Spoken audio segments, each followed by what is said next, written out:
E aí, pessoal, tudo bem? Nós que lidamos na agricultura sabemos muito bem da importância de um solo corrigido para conseguirmos boa produção. E a gente foi conversar com o Leandro, que é um especialista nessa área, mais de 40 anos lidou aí na Ipagre em Santa Catarina. A gente vai deixar uma pergunta para você, Leandro. Quais as principais práticas que a gente pode fazer para melhorar o nosso solo? Olá, Giovanni. É um prazer poder falar contigo, compartilhar um pouco dos meus conhecimentos acumulados durante 41 anos de trabalho em conservação do solo, com ênfase em adubação verde e cobertura do solo para viabilizar sistemas conservacionistas de manejo do solo para a agricultura familiar.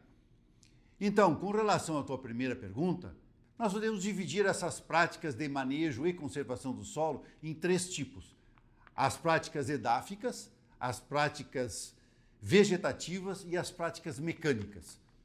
As práticas edáficas dizem respeito àquilo que nós vamos botar no solo, colocar no solo para melhorar a produtividade desse solo. Como, por exemplo, nós vamos fazer adubação química, adubação biológica, adubação orgânica. Tudo isso para melhorar a parte, em especial a parte química do solo. Já as práticas vegetativas, nós usamos vegetais, plantas, para melhorar o desempenho do solo.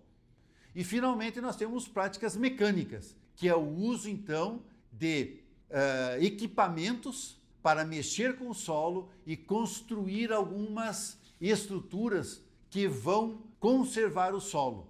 Entre elas nós podemos citar o terraço, a semeadura em nível e a semeadura direta. Todas essas práticas, então, voltando a frisar, elas são feitas para melhorar o desempenho do solo, melhorar a produtividade do solo e, principalmente, conservar, significando poder produzir sem degradar o solo. Mas deixa eu te perguntar, qual é o efeito das plantas de cobertura e como o agricultor vai saber qual é a melhor variedade para a sua área? Bom, Giovanni, sobre a importância do cultivo dos adubos verdes e quais são os efeitos deles sobre o solo, o que eu posso te dizer é que tem muita importância e tem muitos efeitos. Essa massa verde não permite que as gotas de chuva caiam diretamente ao solo e, então, evita a erosão pela chuva. Os adubos verdes crescendo, eles competem com outras plantas, que normalmente nós chamamos de plantas daninhas, diminuindo, então, a preocupação de ter que controlar plantas daninhas. Os adubos verdes, permanecendo sobre o solo, não permitem que os raios do sol batam direto sobre o solo e aumente a temperatura. As plantas crescendo, elas emitem muitas raízes. As raízes dos adubos verdes, elas provocam a estruturação do solo. Elas melhoram a estruturação e tornam a estrutura mais resistente contra a erosão do solo e contra a pressão de máquinas que provocam a compactação do solo. Agora, quando o agricultor maneja essa massa verde toda, e que nós chamamos normalmente de palha, começa a existir uma série de outros benefícios também.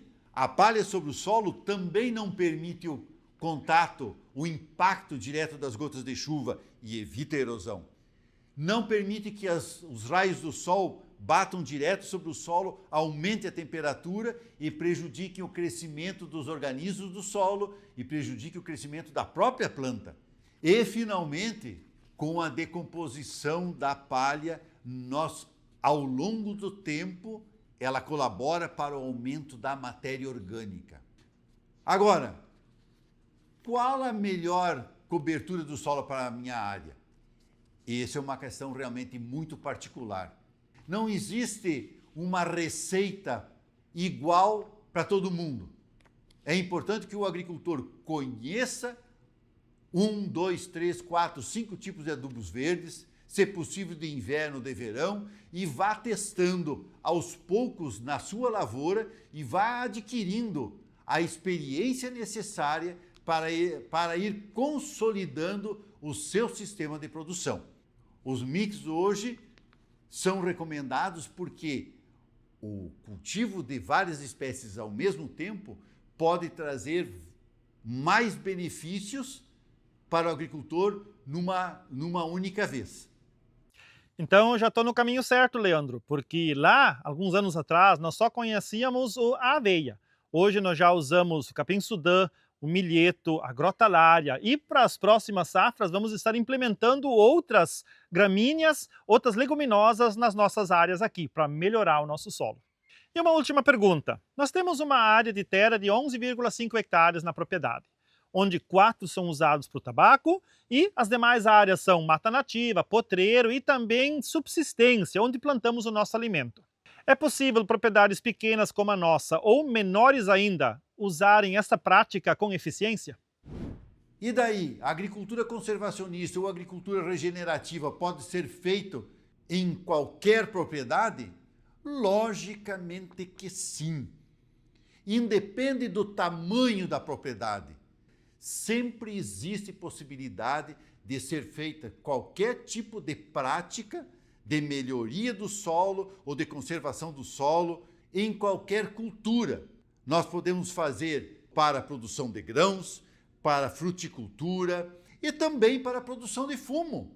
Tudo nós temos que ir adquirindo experiência. Existe um ditado que diz o seguinte: quem não pode ser o maior, tem que ser o melhor. E os produtores de fumo são os exemplos exatamente dessa experiência. Muito obrigado, Leandro, pela sua colaboração e espero que os produtores possam, no seu jeito, no seu dia a dia na propriedade, começar a melhorar o seu solo, porque é renda e dignidade na produção que a gente tem. E eu já dizia um ditado há muito tempo atrás: existem propriedades pequenas, sim, mas grandes em produção. E depende de nós também um manejo adequado. Grande abraço e obrigado pela atenção, e a agricultura, pessoal, é o braço forte dessa terra. Valeu então. Tchau, tchau.